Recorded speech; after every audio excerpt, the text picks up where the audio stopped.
If Kimani Ichungwa does not apologize to we the women of this country, and if he's not arrested, he's only going to be confirming what we the opposition have been saying and we as DCP party have been saying, that this government has become blind to anything that is done by anybody associated with government, but they want to open their eyes and bring false accusations against anybody who is not in support of their regime. If Kimani Ichungwa and his utterances are not going to be called out by women leaders in that government, by women leaders also in Kenya Kwanza party, parties that are affiliated to them, we are going to be confirming one thing, that the Kenya Kwanza regime has no respect to women, Kenya Kwanza regime has no respect to our mothers, and Kenya Kwanza regime has no respect to the family as a unit of our community, and we are not going to stop calling it out.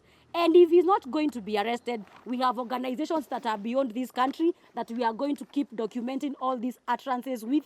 We are also going to ensure that as we continue calling out Kimani Ichungwa, we are going to hope and pray that once elections are going to come in, that such members will no longer be part of parliament, because you cannot allow such people to be called honorable members. So we are going to make a clarion call to anybody who is going to be a woman in 2027 who is going to vote. We cannot allow leaders like Kimani Ichungwa to be voted back, or leaders like him to be voted him, because they are going only to continue that kind of chauvinism, and we cannot allow that as citizens of this country and as members of DCP party and as members of the United Opposition.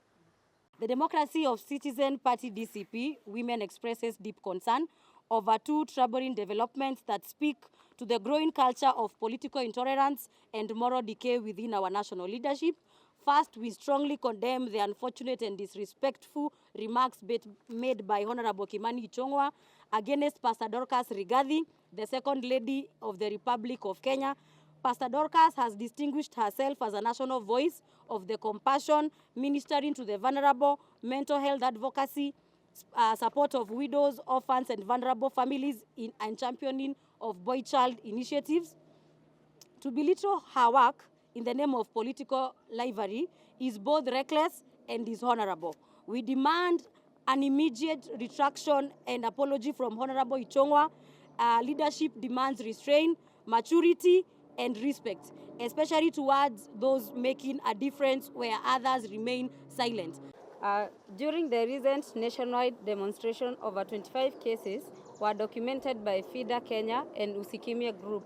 Cases of sexual assault, including rape, gang rape, molestation against women and girls were reported, and the government has said nothing so far. We stand in full solidarity with Pastor Dorcas, Honorable Jane Kihara, and youth leader Wanjiko Thega. Their courage in the face of intimidation is a testament to the resilience of women who refuse to be silenced. The Kenya Kwanza regime is sinking, weighed down by its own arrogance, political blunders, and a wave of arrests and intimidation targeting dissenting voices. No one will come to its aid.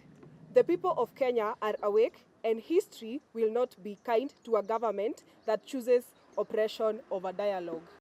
Na niko na ujumbe mmoja kwa Kimani Ichungwa. Kimani Ichungwa, uko na tabia mbaya sana. Na tuko na information you are targeting women, and as women we are not happy. Tuko na habari ya ambayo wale wanaume ulifando wakati wa maandamano wakarepu watoto wetu, wakarepu wanawake wetu huko town, and the DCI is silent about this. Tunaomba DCI, ile nguvu ambayo mnatumia kukimbiza wanawake wa DCP, mtumie nguvu hiyo hiyo kushika Kimani Ichungwa. Wamama mnasema Ichungwa ashikwe asishikwe? Ashikwe asishikwe? Ashikwe.